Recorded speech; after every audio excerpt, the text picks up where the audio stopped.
create a line at the origin and height of 2 meters. If you press Z, it will stick to only Z axis. Then use array.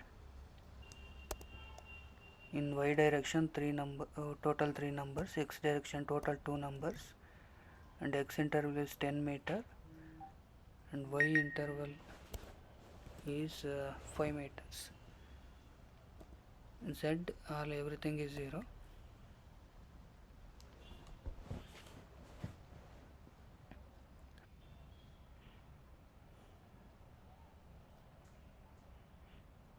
With line tool, create a line at 5 meters in x-axis and at the height of 3 meters. This is just for reference.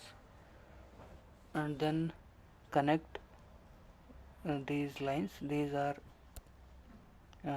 the beams in the frame. Now copying them.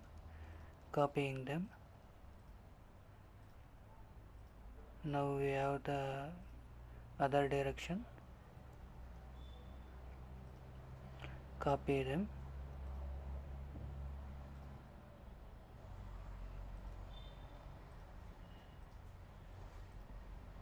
Now deleting that reference line. Now select everything and downgrading them. We downgrade it to all the edges and make it a compound. If we make it a compound, we can mesh in the FEM module. Now go to FEM module, add analysis object, the material, select steel. If we not select everything, it will assign to all the elements. Add a section, pipe section of 100 millimeters diameter and 4 mm thickness.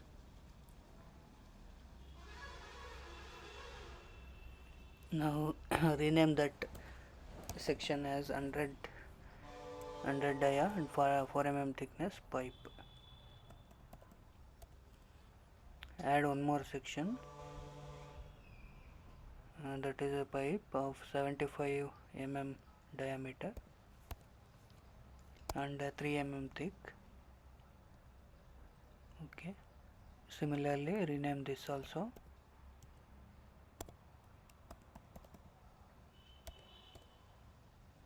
Now we have to assign the sections.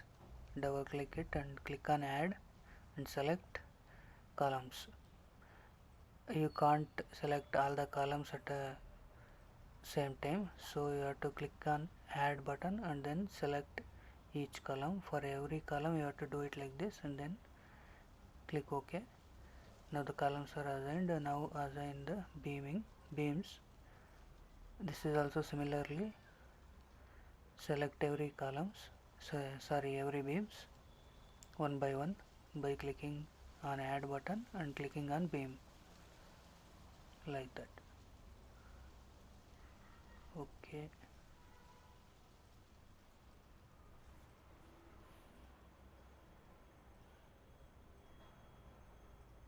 Okay, now press OK. The sections are assigned now.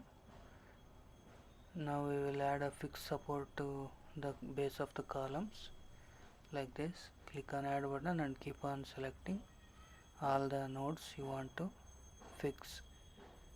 Okay, then we have to apply force. This is we are applying a line load on the beams. We like the other two we have to remove. I think they will carry a different load. Okay, not this one, only these two. These two will take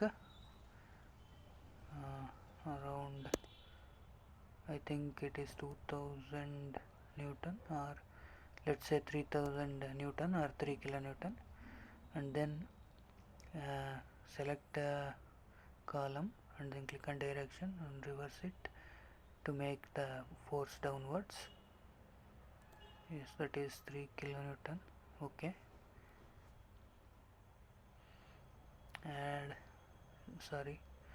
add one more force for these two beams, and direction force is of 3 kilonewton. 3 kilonewton is distributed to both those lines. I mean, for each line it will be 1.5 kilonewton. Now assigning loads to these cross beams. So this is 1 kilonewton. No, it is 500 newtons. That means each side will carry 250 newtons of force. Okay, and the central beams,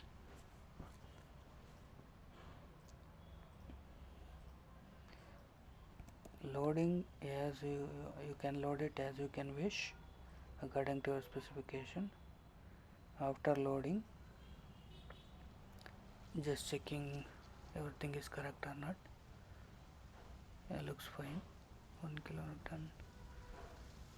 Okay. Next, adding a self weight of the structure.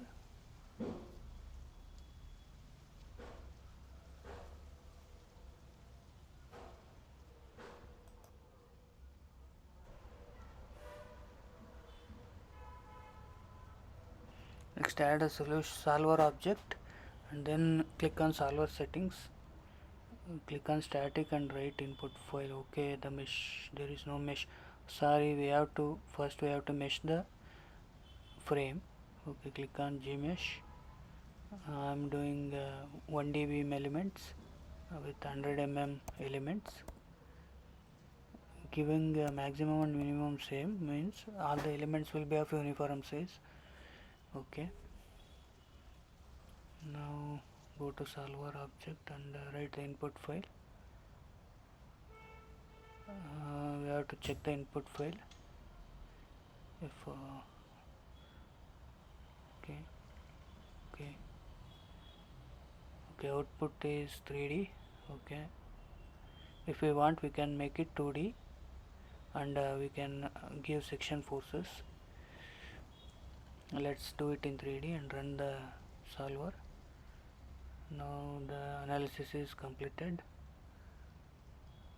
Let's see what we have got. Go to result object, click on that icon, and view the maximum displacement is 58 millimeters. So maximum displacement 58 millimeters is happened. Let's see where. Obviously it is at the center of the frame. Let's see with factor. See here, we can see that there is a displacement of total maximum of 58 millimeters happening at the center of the frame. Now we will look at the one misses stress. So it is 207 MPa. The yield strength of steel is around 200 to 250 MPa. I guess as of now it is fine. Let's check the histogram. If you see, almost all of the nodes are having very less stress, less than 50 or 100 MPa. Only few are greater than 200 MPa. Let's see what happens.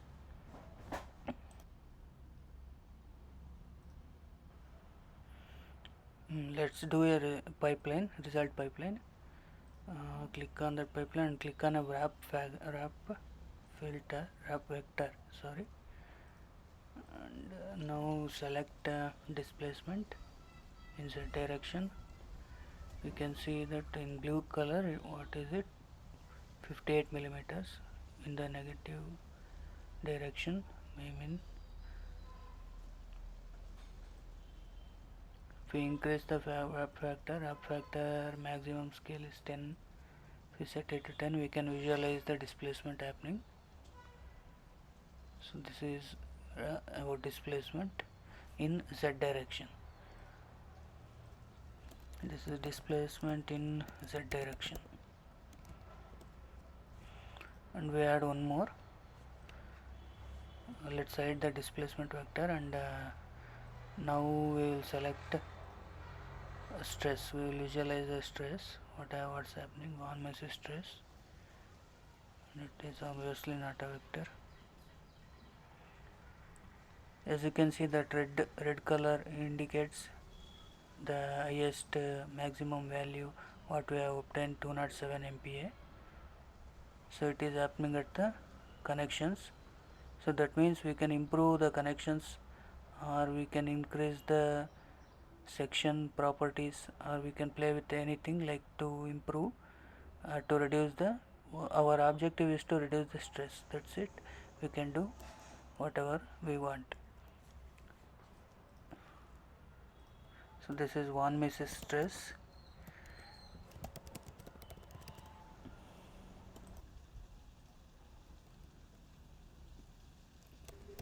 Now we will add one more visualization plot. So let's switch off all the analysis displays and add a scalar clip filter. Select the one measure stress. In the label also the one measure stress, and now if we increase the scale threshold, we will see the concentration of stresses. Like, so if we will give 200 MPa, v power 6 not work, 000. Okay, as you can see, only a small portion of the frame, the member is with that much of stress. So as you can see, you can visualize where all the stresses are maximum or higher. So this is how it is. So this is less than 100 MPa, I guess. Okay, we will do 100. This is 150 MPa. Okay, not so much. Let's see 100 MPa. As you can see, the stresses that are greater than 100 MPa are shown in the figure. So the FreeCAD is a great software that you can almost use it commercially, but you have to know what you are doing. Thank you.